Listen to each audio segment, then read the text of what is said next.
जय गुरु जी, जय भोलेनाथ की। आज हम बात करेंगे जब मृत्यु सभी की होनी है, जब हमें परेशानियां झेलनी ही हैं, तो हम प्रभु भक्ति, सेवा और सत्संग क्यों करें। कुछ लोग कहते हैं जो इंसान मौज मस्ती करता है मृत्यु तो उसकी भी होगी। हम पूजा पाठ भी करते हैं, सेवा और सत्संग भी करते हैं, परंतु हमारी परेशानियां पूर्ण रूप से हमारा पीछा नहीं छोड़ रही, तो फिर हम प्रभु भक्ति, सेवा और सत्संग क्यों करें।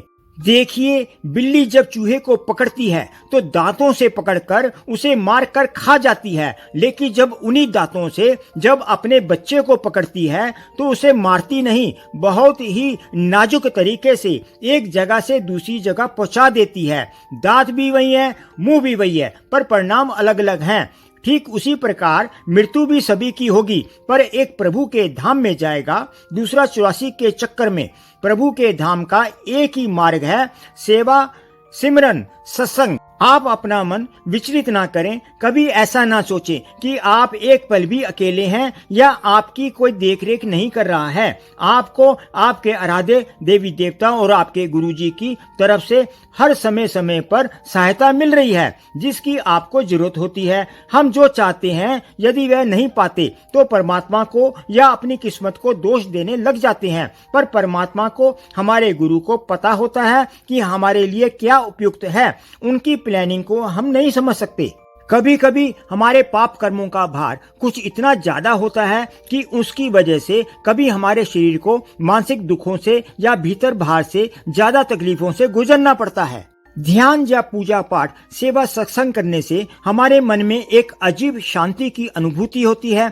ऐसे में हम ध्यान, पूजा, सत्संग मन की अशांति को दूर करने के लिए करते हैं, ताकि हमारे मन को शांति मिले और हमें किसी प्रकार की बेचैनी ना हो। पूजा पाठ करते समय आपके आंखों से आंसू निकल आए, सत्संग करने से आपके मन के विकार दूर होने लगे, आपका मन निर्मल होने लगे, तो इसका मतलब है आप जिस भगवान का, गुरु का ध्यान, पूजा पाठ करने हैं, उनसे आपका कनेक्शन हो गया है। आपकी पूजा, सिमरन, सत्संग सफल हो गया। जिस प्रकार भूख लगने पर खाने का दिल करता है, ठीक उसी प्रकार जब आपको आत्मा की खुराक प्रभु नाम, सिमरन, सेवा, सत्संग में मन लगे, तो समझ लेना आप अपने ईश्वर से, गुरु से जुड़ गए हैं। हम इस शरीर से लिपटी हुई एक आत्मा है, जिसका सिर्फ एक ही लक्ष्य है, परमात्मा से मिलन।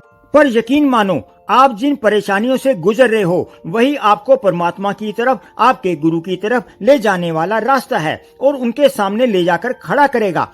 आत्मा को सोना बनाने के लिए आग की भट्टी से गुजरना पड़ता है। जब आप सेवा, सिमरन, सत्संग करते हैं तो आपके गुरु, आपके परमात्मा आपको बोलकर सामने आकर ज्ञान नहीं देते, बल्कि आपकी आत्मा में अंदर बैठकर आपको ज्ञान प्रदान करते हैं। उस ज्ञान के भंडार में प्रवेश करने के मार्ग पर आपके जीवन की गाड़ी को चढ़ा देते हैं।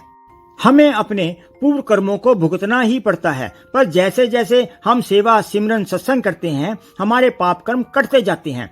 ठीक उसी प्रकार जैसे घनघोर बरसात हो रही हो और आप छतरी ले लें तो आप पूर्ण रूप से भीगेंगे तो नहीं, पर कुछ छींटे आप पर जरूर पड़ेंगे। उसी प्रकार हमारे परमात्मा, हमारे गुरु हमारे आने वाले कष्टों से हमें बचा लेते हैं, जो हमें पता भी नहीं चलते। कभी भी परमात्मा को, अपने गुरु को गलत नहीं समझना। हमारे प्रभु भली भांति जानते हैं कि जीव कितना निर्बल है और आप किन मुसीबतों से गुजर रहे हैं। अगर किसी जीव आत्मा का कोई दुख है तो वह स्वयं आपके प्रभु, आपके गुरु का दुख है। आप अपनी जिंदगी का सामना हिम्मत से करें और अपने आराध्य में, अपने गुरुजी में विश्वास रखें। वक्त सदा एक सा नहीं रहता है। आप हवाई जहाज में बेफिक्र होकर बैठते हैं, जबकि आप पायलट को जानते तक नहीं। आप बस में भी बेफिक्र होकर सवारी करते हैं, जबकि आप बस ड्राइवर को पहचानते तक नहीं। ट्रेन में भी आप बेफिक्र होकर यात्रा करते हैं, जबकि आप ट्रेन ड्राइवर को जानते तक नहीं। फिर जिंदगी में आप बेफिक्र होकर क्यों नहीं रहते, जबकि आप जानते हैं कि आपके जिंदगी देने वाले, पालने वाले आपके भगवान हैं, आपकी जीवन नैया पार लगाने वाले आपके गुरु हैं।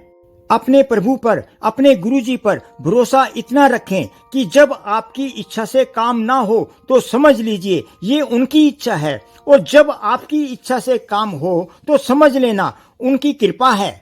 जानकारी पसंद आई हो तो चैनल को लाइक करें, शेयर करें और सब्सक्राइब करें, और कमेंट बॉक्स में जय भोलेनाथ का जयकारा लगाइए। जय गुरु जी, जय भोलेनाथ।